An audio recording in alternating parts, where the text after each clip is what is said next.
All right, welcome back to The Silent War with your host, Dustin Nemos of nemosnewsnetwork.com, where we continue to break the cycle of fake news. We're joined once again by Flat Earth Dave, and we're going to go through what I call biblical Earth. Flat is something that people are starting to get used to. They're becoming familiar with it, even if they hate it or disagree with it.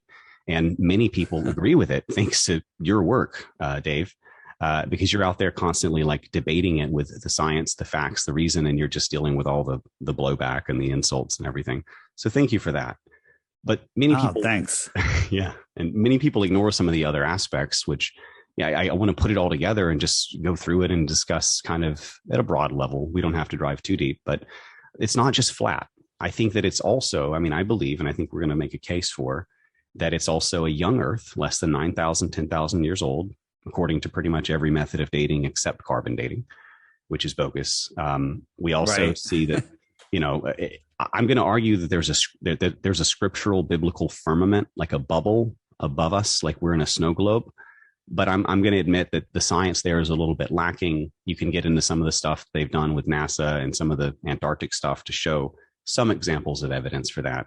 But I'm going to throw that in there, the firmament, so the bubble. And I also want to talk about how it's the center of the universe, central, geocentric, not heliocentric, and how it's not moving, it's not spinning. I think you talk about how there's no movement. So anyway, welcome back to the show, Flat Earth Dave. Thanks for having me. Sounds like an interesting discussion. Yeah, well, I've been excited about this because, when it comes to the science, who better to have on the show than you, especially for like anything flat curvature. Well, I'm well, you know what? I'm not the best at the science. I just look at, visible, observable facts. Yeah, but you've got the arguments down. All right. I do my best. I do my best. You basically, like, every time someone tries to stump you, you're like, well, go here, go to this link, go here. And this is answered already. This is an FAQ. So, right. So I don't expect you to have all the answers. Most of the conversations I have with people they're new to flat Earth and they have all the pre-programmed questions. What about seasons? What about, ships over the horizon? What about sticks and shadows? What about sunsets? And those are all so basic. And those are the ones that, we all throw out. We all have those programmed into us and we throw them out. Yeah. So, you want to look at the bigger picture here of this, for lack of a better word, biblical flat Earth. Yeah, you've poked holes in what they say it is. Now I want to build a new theory of what I think that it is, based on your and others' observable scientific method versus their so-called science. I call it deep state science or scientism. They're making stuff up. Okay. They're lying. NASA's lying. We know they're lying. It's the same thing actually with evolution and carbon dating. So really, the whole, what I call deep state science collectively seems to be about debunking God. Why else do they go through so much trouble and create NASA and all this to convince us that the world is a globe and, the faking the moon landing and everything else after what they found in Antarctica, which I would argue through Admiral Byrd and Operation Deep Freeze, when they were scouting Nazis and creating, secret bases, that they found the firmament. And that's when they started to do the high altitude bombs. I know you said there's no such thing as nuclear, but they sent up missiles, some kind of missiles. They sent up bombs for sure. Yeah. Over and over and over for like a decade. Russia was doing it. The West was doing it. So that's the firmament. That's where you start to get into what the hell were they doing and why. And that links back into the flat thing. So, you pair that with some of the science that they're giving us about evolution and the age of the Earth being gillions and bazillions and trillions of years old. And suddenly we're going back to the Old Testament of the Bible and the physical descriptions of the Earth that were there. And also every other mythology and every other religion basically all had the same understanding of this Earth, which was like a terrarium, like a snow globe with a bubble. So, and I've got pictures, and we'll go through that in a minute, of like some of the other mythologies and other religions and what they believed the Earth was before, Copernican. Well, just let's talk about the dome for a minute, and anything that's beyond our reach, we're all speculating on, but there's tons of evidence that there is some sort of dome. And I go back and forth. Is the dome, made of biblical glass, like they tell us? Is it frozen? Is there water above us? Yeah. I think there's water above us, but I always was fascinated when you boil a pot of water.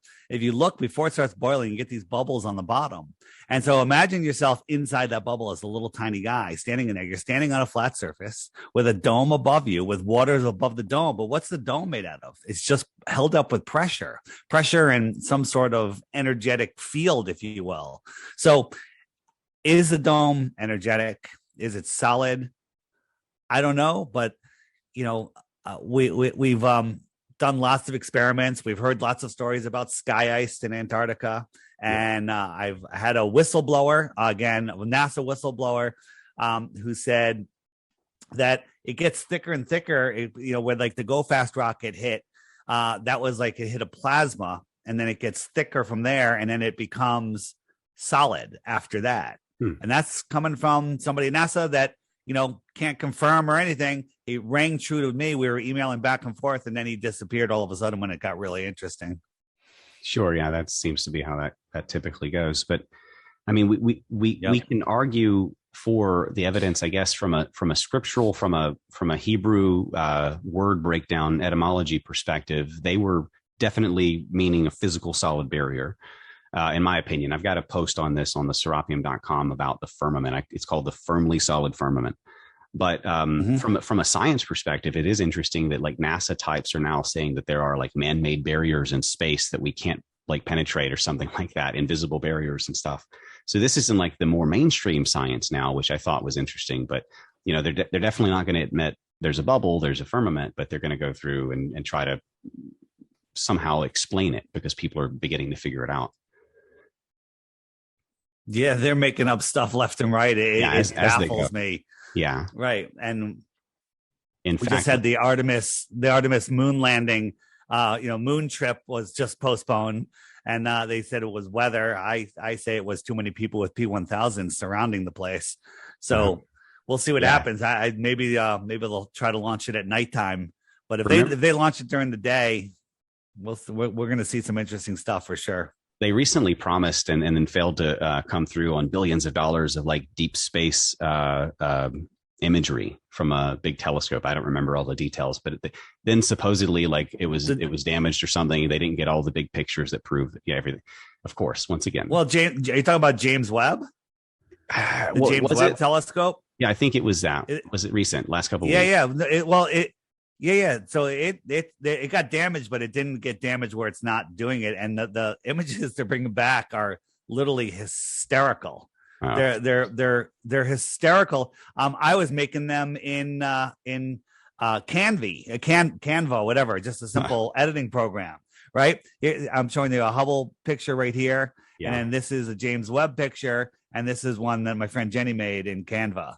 Okay. Oh, okay. I mean, it's so easy. Well, are you seeing my images? Yeah. One of them was, I think it was let me close so we can see yours better. Oh, yeah, I see that. One of them was also a zoom up of a Cheeto or something. It was like a Cheetah Puff or some kind of a chip, and they zoomed in on it. Dorito or something. No, there was a slice of chorizo sausage. Oh, right. Okay, it was food. It was right. And a guy. Yeah, a guy, an astronomer goes, look, here's a picture of a distant sun, and it was a chorizo sausage slice.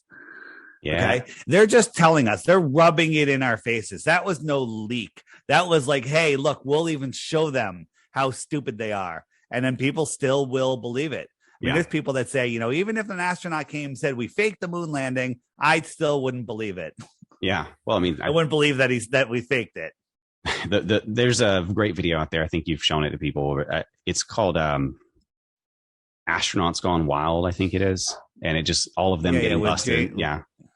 The guy was carrying around the Bible saying, will you swear that you did this? And they kept punching him and assaulting him and like not even wanting to engage and being caught in lies. Bart Sabral. Yeah. Astronauts Gone Wild. Yeah. But Bart,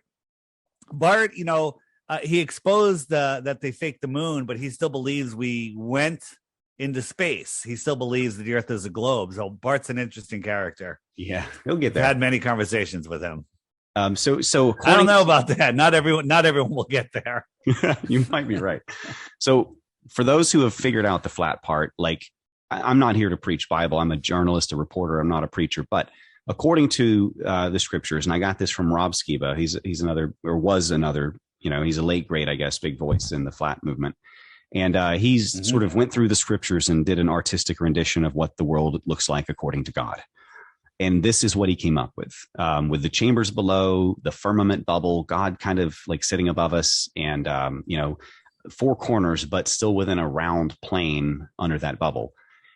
Just like the Bible describes. I don't know if this is accurate or not, but this is kind of a working model that we could look at versus what they're giving us. Because at this point, I mean, who do we know to trust? Definitely not NASA. The Old Testament has been proven to be pretty right so far, in terms of the science. So let's go with that. Let's just try to debunk this or try to prove it one way or the other. But this is basically what the Bible is describing as the world that we live in. So you're going back over to I guess my posts. We don't have to go through everything, but geocentricity, you go through this, right? When you're talking about how the world's flat, how it also is not moving, and how it's also the center of our galaxy or universe instead of the sun. Well, we are at the essential center of creation. Yeah. And, are we at the exact center? Are there other ponds? I like the idea. Now, again, anything beyond the shoreline of Antarctica we're speculating. We're looking at evidence. We're giving out our ideas, but until we can go there and touch it, as you agree, we can't make any rock solid claims. But there, I tend to think there's definitely more land. Is it set up with other puddles? Like if we lived in a puddle, are there more puddles out there? Yeah. Right. Are they, because I think that fits with the biblical story also. But the interesting thing is a piece of a plane is called a planet. A planet. Huh.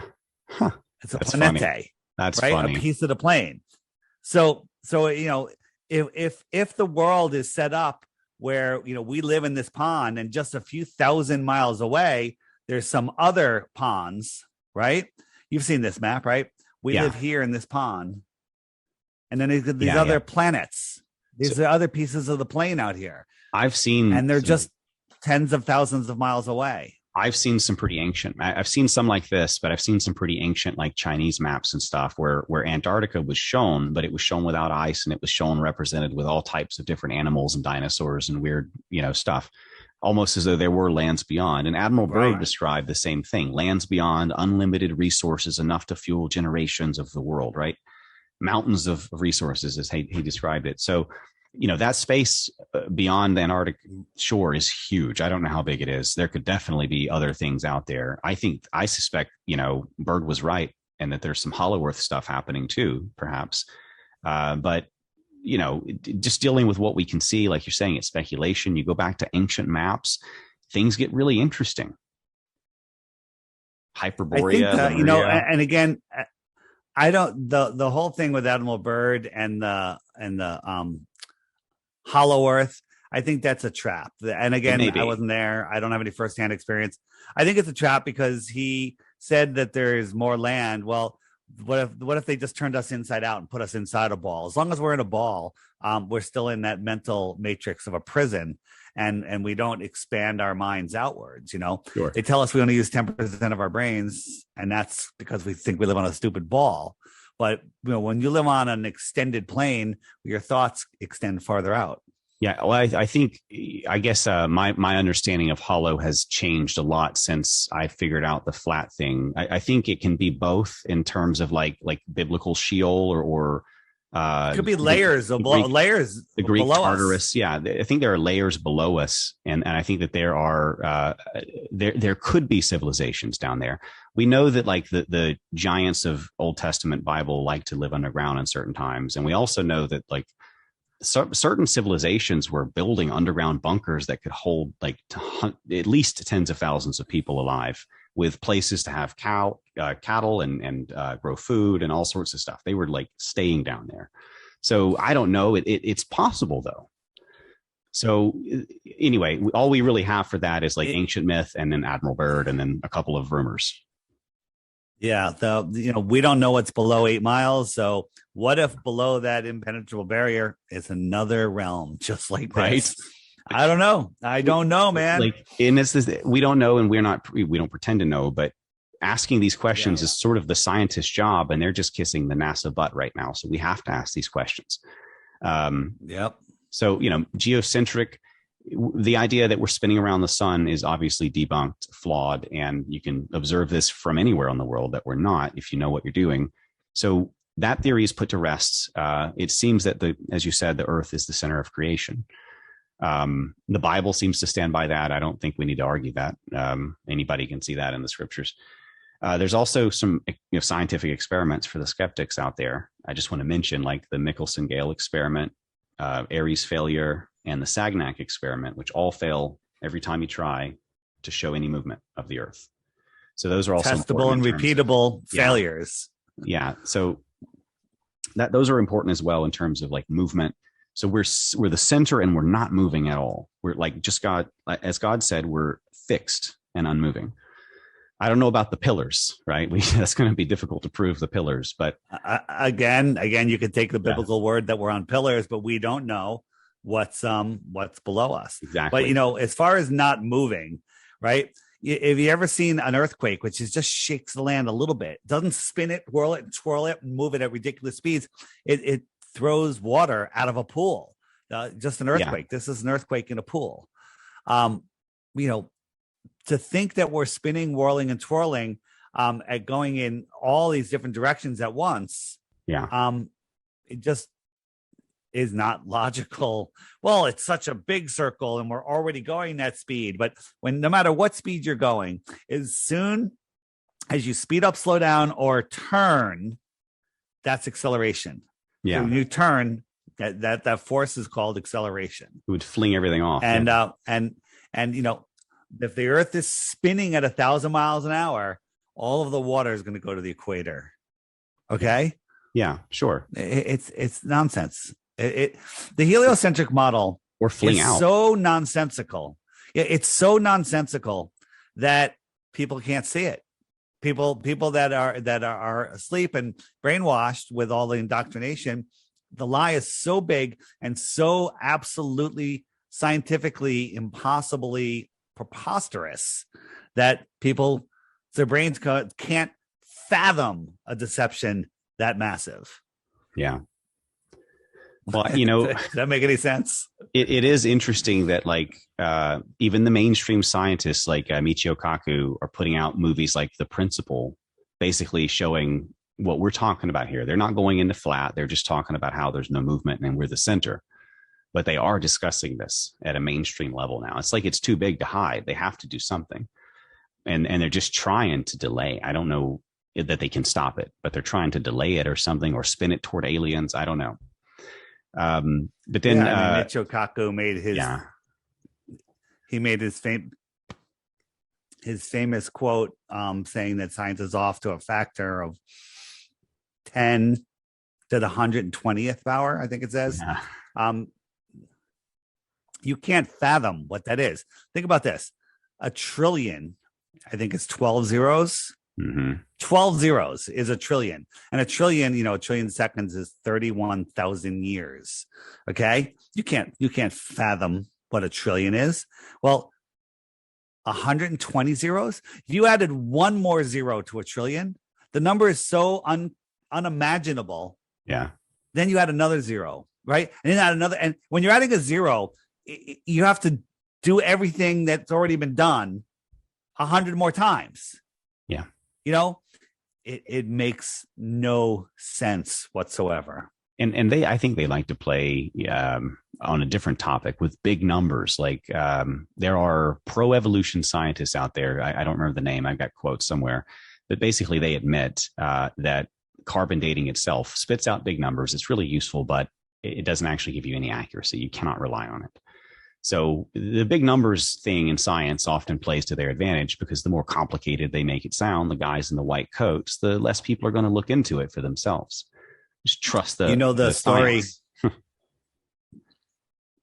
The story where somebody found what's supposed to be a dinosaur bone, and they sent it to a lab to be carbon dated, and they didn't tell them. Wait, now what was it? they carbon dated it at 10,000 years or less than 10,000 years. And they're like, oh, this is a dinosaur bone, right? And the lab, what do you think the lab did? They banned those people from ever sending anything to that lab again, or any lab. I bet. Yeah, because they said they lied about where they got it. And so when a lab gets something like, oh, this is a dinosaur bone, let me set the freaking carbon dater to dinosaur, and then it'll give me a number that's in the dinosaur range. Okay. Oh, this came from, this layer in the dirt, that they think is 10,000 years old. Let me set it to say 10,000 years. Yeah. It's nonsense. Yeah. And I think we can carbon date things maybe a couple of decades. That's it. Fair. Yeah. Well, I mean, there's other types of dating other than carbon, like helium dating, for example. Helium dating is super accurate. Carbon dating doesn't even, when you really break it down, doesn't even make sense, because if that were the case, the carbon would have already been gone long ago. So carbon actually kind of proves young Earth in a way, if you really get into the science of carbon. But they don't want to talk about young Earth, just like they don't want to talk about flat Earth. But basically, according to the Bible, the world's young, and also there's a firmament. The moon and the sun, the stars are within that firmament, and there are waters above, like you mentioned. So, I'm just sharing this in case anybody wants to say, no, that's not in the Bible. Just go read the verses for yourself. Here's the ancient Hebrew concept of the universe from, I think it's the Logos Bible software. It's pretty art, but that's basically what all of the religions believed. I think there's that quote you mentioned. I think I've got one of the examples of the different religions somewhere where they've all got the same belief system, but I can't find it right now. But basically, you look it up, they're all the same, except the Egyptian one. Instead of a dome, they have a god with stars all over their body. They have a blue body with stars. So it was a god representing the sky, but they were leaning over, in a yoga pose over the earth, in a dome shape. So it's still a dome. It was just represented artistically. So they're all represented basically the same way in every religion until Copernicus and the Copernican revolution. But so the next topic is basically flat. You and I have both talked about that a lot. Everybody knows about flat for those who don't see any of Flat Earth Dave's work. But the science is not science is never settled, and we can't say that. That's what they say. But it's well established that we can disprove curvature. I think it's beyond debate at this point. It's just that people haven't woken up to it.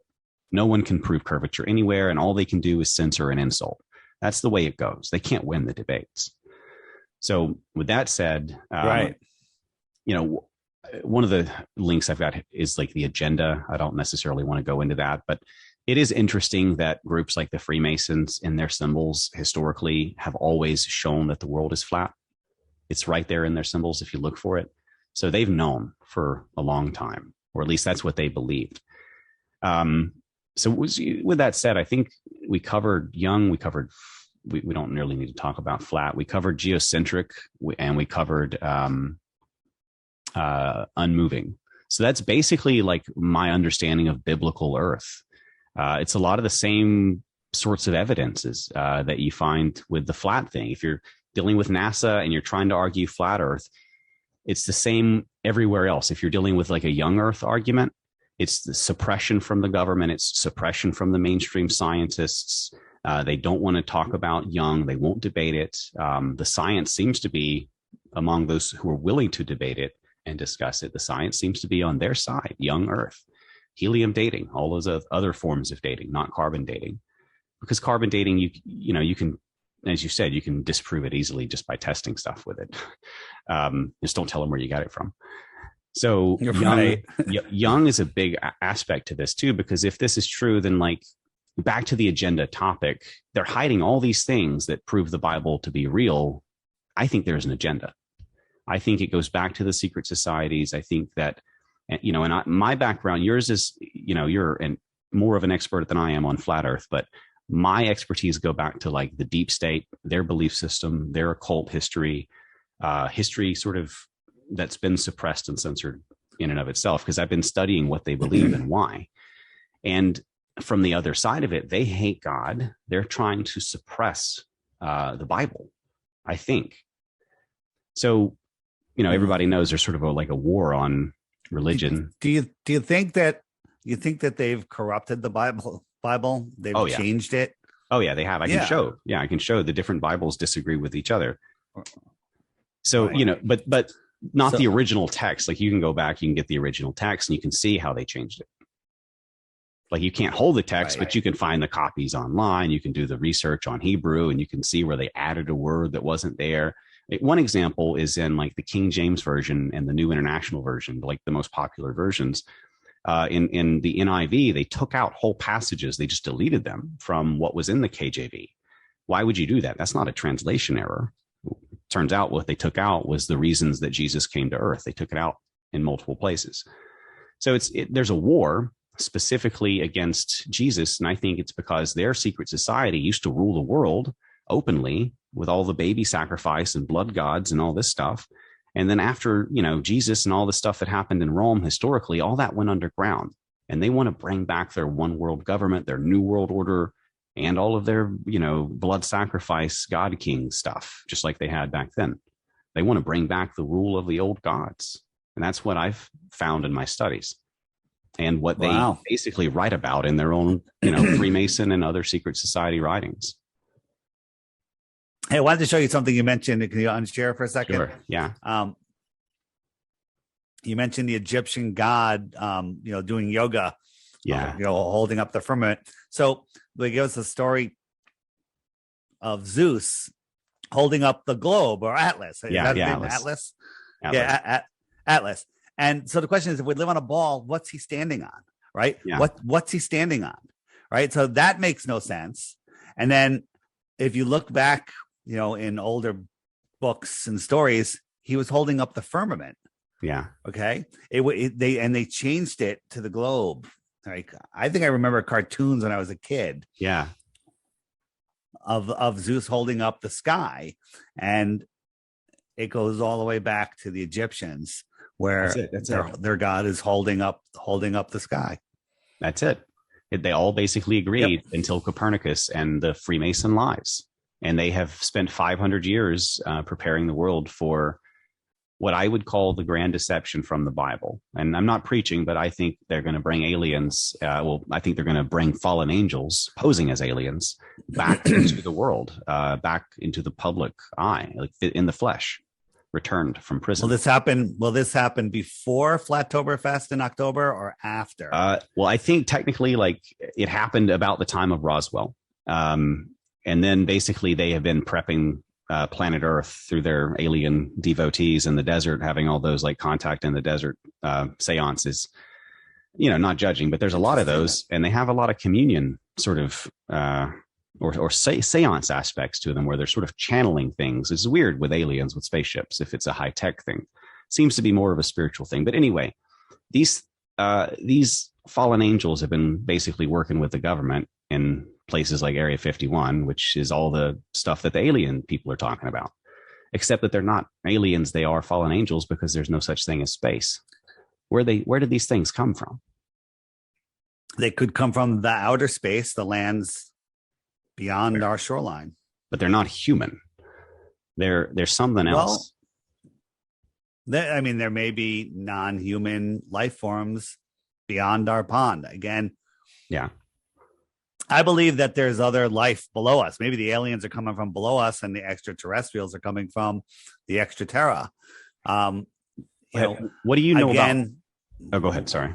Satellite. No, I was just going to say, again, we don't know what's out there, but it makes a lot of sense. We want the right to go explore, and they stop us from doing that. So extraterrestrials, aliens, fallen angels. Yeah. Let's figure it out.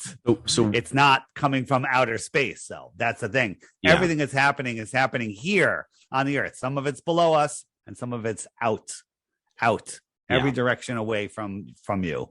So what do you know about the Nephilim of Genesis 6, where basically like the fallen angels came down, had sex with human women, and created giants?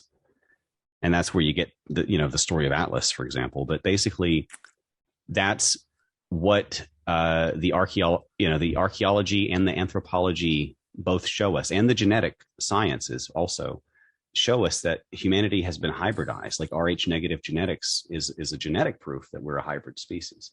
Now, I'm not saying that those are giants. I'm just saying that that's a proof that we're not like one species, that there was something else that inserted itself. So if there is something else out there, we would expect to find skeletons and stuff, but we find a shit ton of skeletons of giants and also of things that weren't giant that had weird heads. They go way back in their skulls, like those Egyptian hats, elongated skull hats, basically. And they had elongated skull beings that had 20-30% more cranial capacity. They were brilliant, but they were often found around basically blood sacrifice chambers filled with altars and baby bones. I mean, these things were generally evil. So what if those things, the fallen angels, wherever they came from, that's what they were understood as in the ancient world.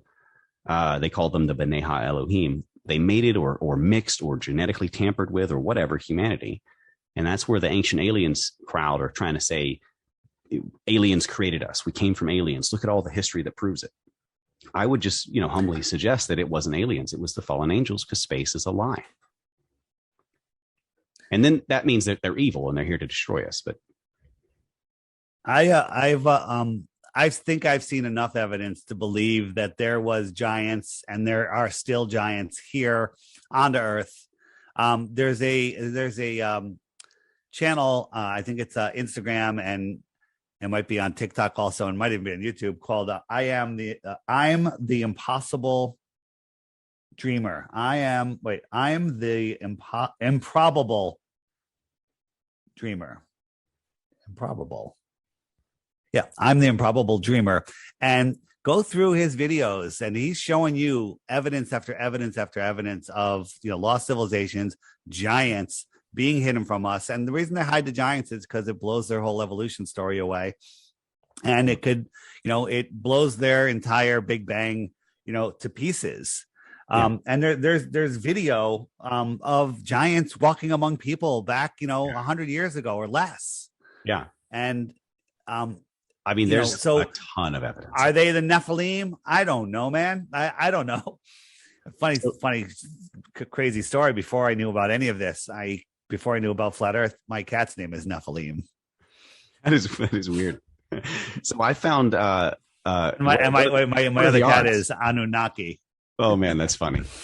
So I found this particular article clipping from the Library of Congress. I mean, they have tons of stuff about giants in there, and they actually name some of them in this old clipping. And there's hundreds of like New York Times and other like mainstream publications with giant stuff from 100 years ago.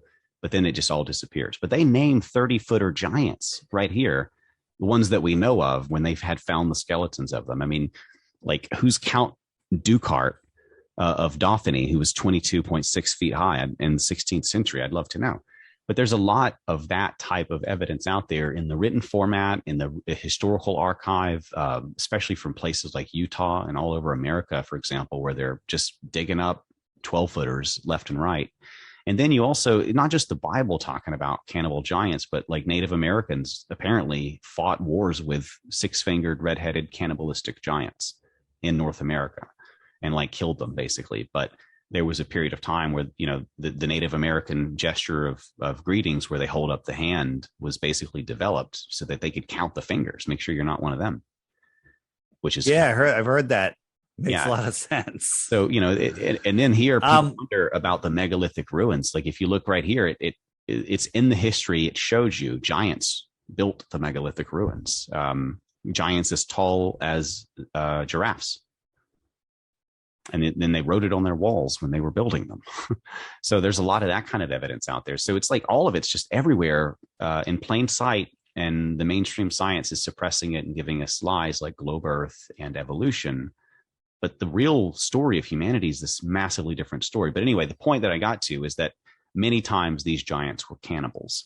So, the aliens, I would argue, are probably not our friends, and they're probably going to be messing with our genetics. Like all the people that say they got abducted are saying that they're experimenting on their reproductive organs and stuff. I think that they're here to mess with us. And I think that's probably I think they're already. Maybe they are messing with us. Maybe they're here mixed in our government, mixed in the pharmaceutical industry, and they're doing exactly that. Yeah, I suspect. Okay. It. I suspect it's true. This is what an image taken in 1925. This guy, I don't know if he's a giant, but he's pretty big compared to the man next to him. And there's a lot of the, as you said, there's videos even of recent giants, but the old ones were big, 30, 40 footers. Right.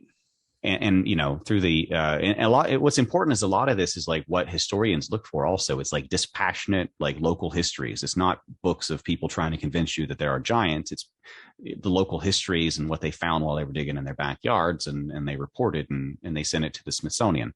That's generally how this works. That's how all these little histories work. You find all these evidences, they send it to the Smithsonian, never hear it again. But they've been finding giants as many as they've been finding dinosaur bones. So with all that understood, I mean, it's just one more piece of evidence from the archaeological realm because of the bones, also because of the megalithic structures where they're building.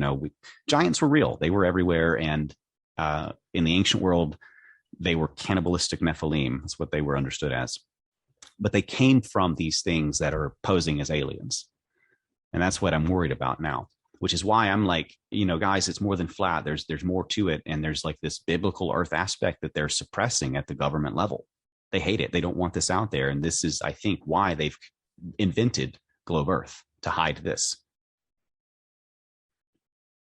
Globe Earth is the thing that hides everything. It limits, your thoughts. It limits your reach.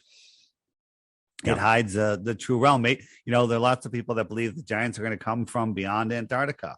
They're living in these outer lands that we couldn't get to. And when they come back, they're literally going to march in from the outer space. Yeah. And that could absolutely happen. I mean, Admiral Byrd said he met some that were friendly, but he was a Freemason. I mean, they're basically like the worshipers of these things. So they would have been friendly to him. So, I suspect that there is something in the wings here that is going to change the nature of our understanding of the world, not just in a science way, but like in a spiritual way very soon. And I think that those aliens are about to make their big entrance. But basically, that's kind of what I wanted to go through. I just wanted to those concepts. The aliens are going to make their entrance before or after Flattoberfest? You have to answer me. So that's a good question. I don't know when they're going to show themselves. But they've been working with the governments of the world for quite a while already, since at least like Roswell and stuff. You got all these whistleblowers, you got all this weird stuff in places like Area 51. I'm convinced of it. I don't think it's even important. Even if you don't think that the aliens are real, the governments are trying to convince you that they're real. I mean, they're disclosing thousands of documents as fast as they can, and they will not shut up about aliens at the government level and Congress. Well, admitting they won't shut up about aliens. Yeah, because they want us thinking about aliens. Now, exactly. Whether they're need us to think about it to help bring it forth, or they're just pre-programming us for their deception. And a short segue, but think about the stuff that happened at CERN, like the tunnel ceremony. Yeah. All of their rituals, all of their symbols about summoning things through portals to basically create demonic evil. That is their entire belief system. I mean, that ritual, that tunnel system, that was what they do behind closed doors themselves. They have those like eyes wide shut parties, but with kids and child sacrifice. And that's why they killed Stanley Kubrick, because he was telling too much. But I mean, basically that's where that's where I've left off. This is how far I've gotten, and I'm wondering what comes next. I wonder when the aliens are coming. But Flattoberfest sounds great, and I can't wait to go. All right, I'm glad you're coming. Yeah. Anyway, it's October 20th through 22nd, South Carolina. Flattoberfest.com. They will be fun. I'm going to definitely try to make it because that's not too far. I can visit some family in North Carolina.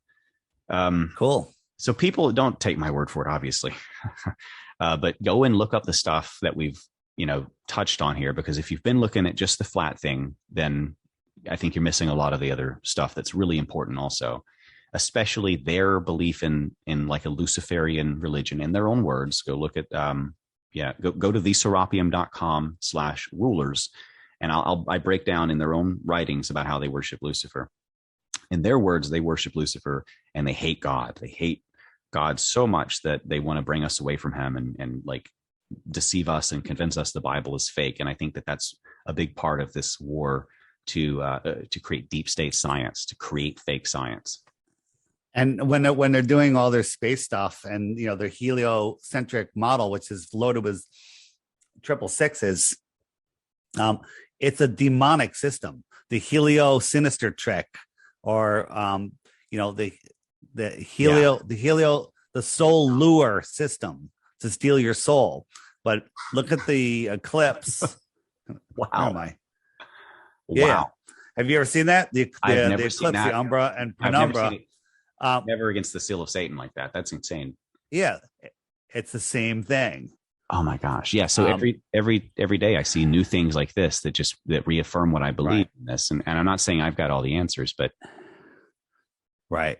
And when you look at all of the different measurements that equal 666, it is absolutely, it's insane. Yeah. There's no chance. I mean, there's no coincidence of this. They name everything after the Nephilim too, like their space missions, their everything.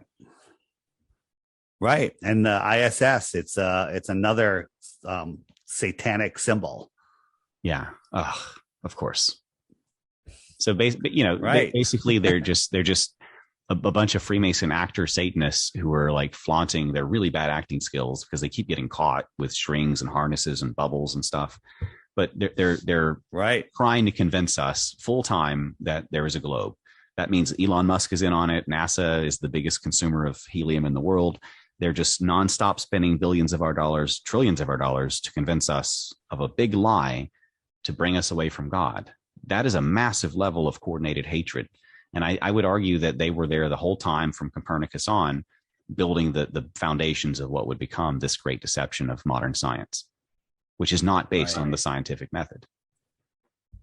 I respect the scientific method. Actually, I consider myself a scientific fundamentalist.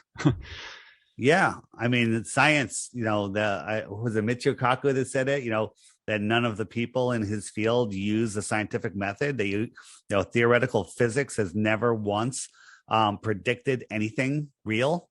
It's just theoretical nonsense. And it's at a good point, but I lost it.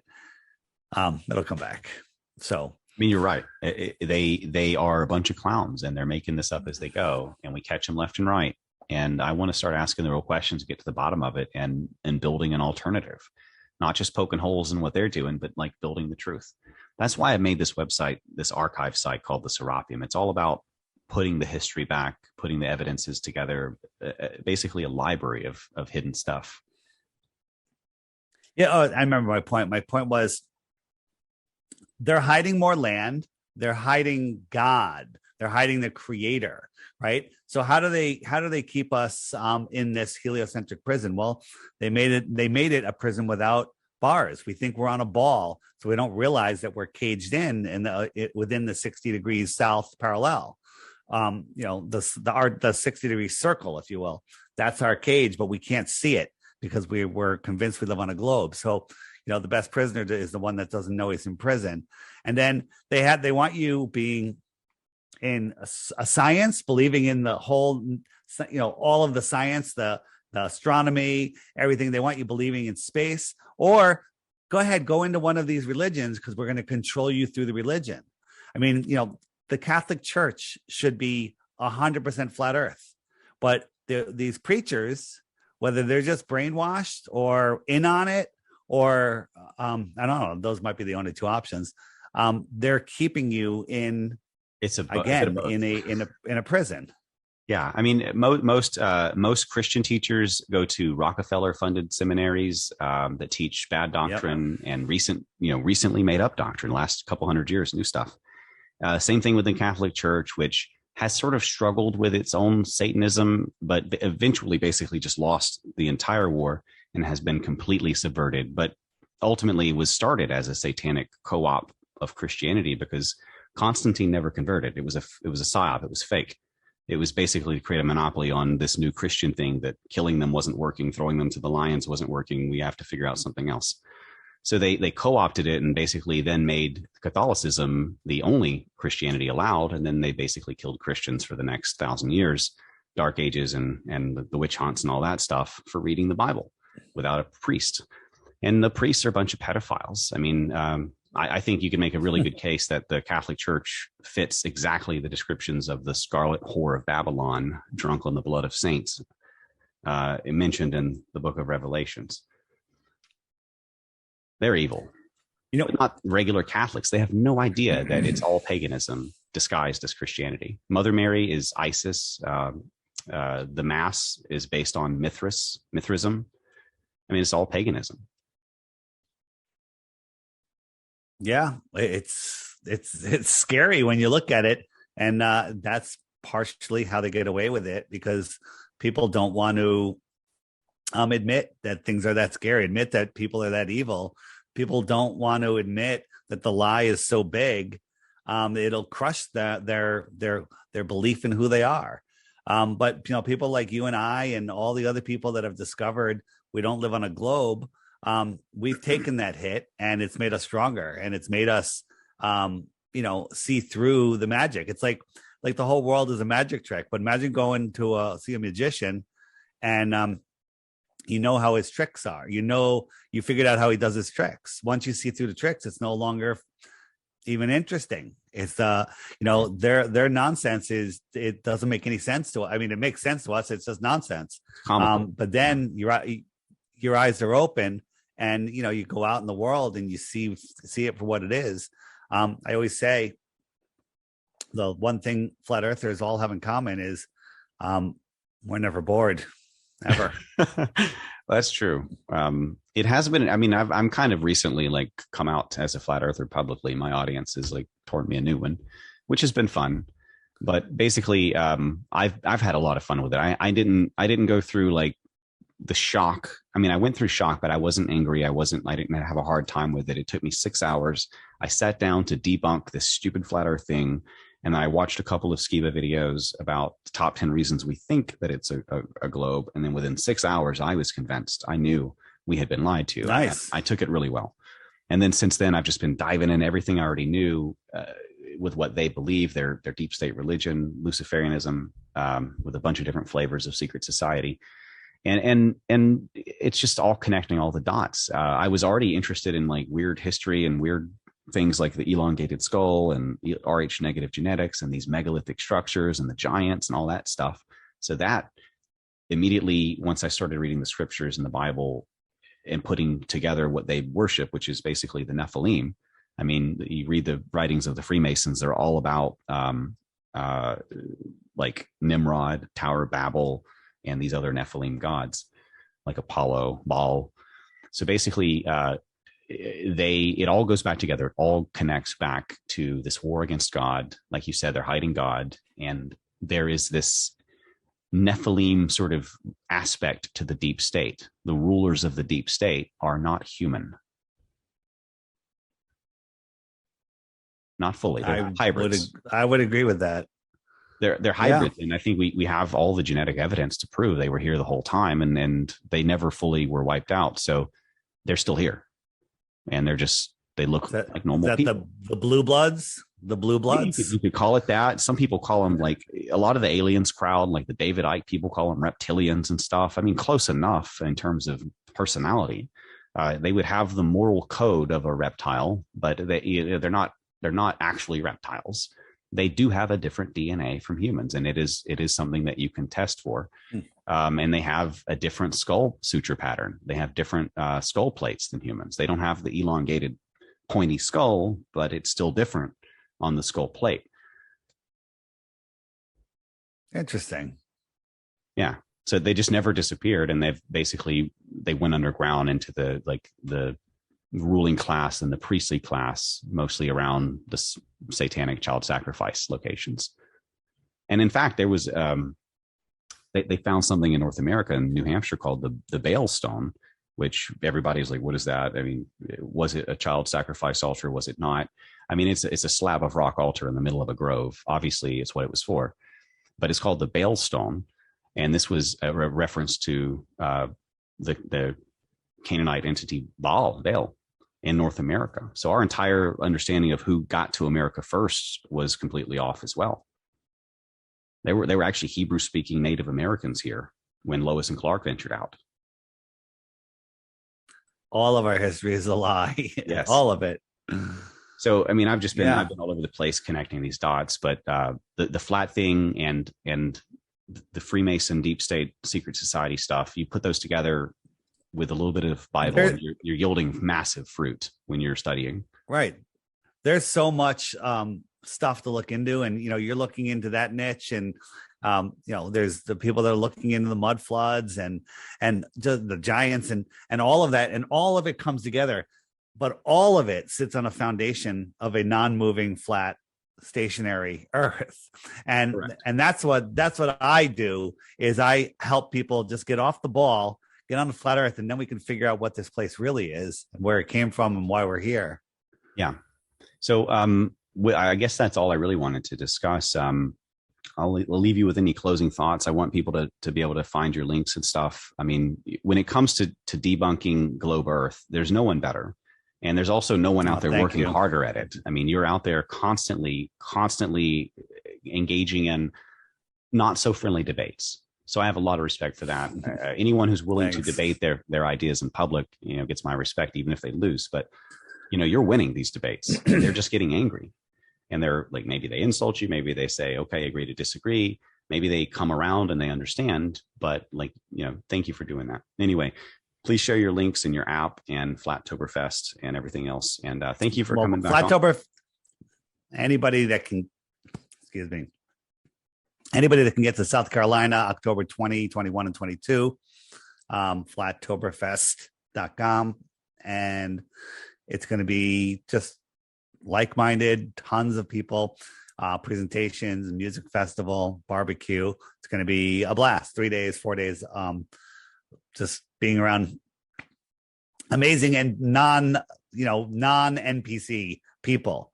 So yeah, that's number one. And the other one is flatearthdave.com. You can find my app.